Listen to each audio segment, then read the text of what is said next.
Voici de quoi faire tourner un moteur. Ces plastiques seraient normalement voués à l'incinération, mais ici, ils auront une nouvelle vie. Cette start-up conçoit des machines de pyrolyse, comprendre chauffer les longues molécules de plastique pour les casser, puis les recombiner en différents carburants. Ici, je vais recombiner en fait le carbone et l'hydrogène pour avoir des fractions différentes.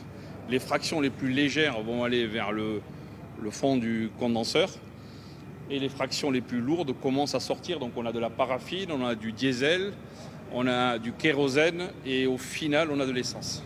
La technique est connue depuis longtemps, mais cette nouvelle version est autonome et promet des rendements importants. De quoi répondre aux défis de la pollution, surtout dans les pays en voie de développement qui étouffent sous les déchets.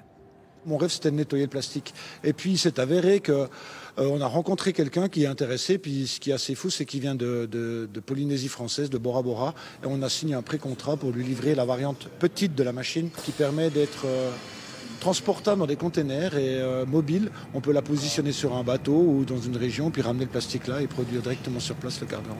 La pyrolyse est parfois qualifiée de technologie low cost, rapidement mise en place et éprouvée. Elle fait un retour en force dans un contexte d'urgence climatique. Le fait que ce soit une technologie ancienne, ça ne veut pas forcément dire qu'elle ne va pas marcher aujourd'hui, parce que justement, il y a ce contexte qui a changé.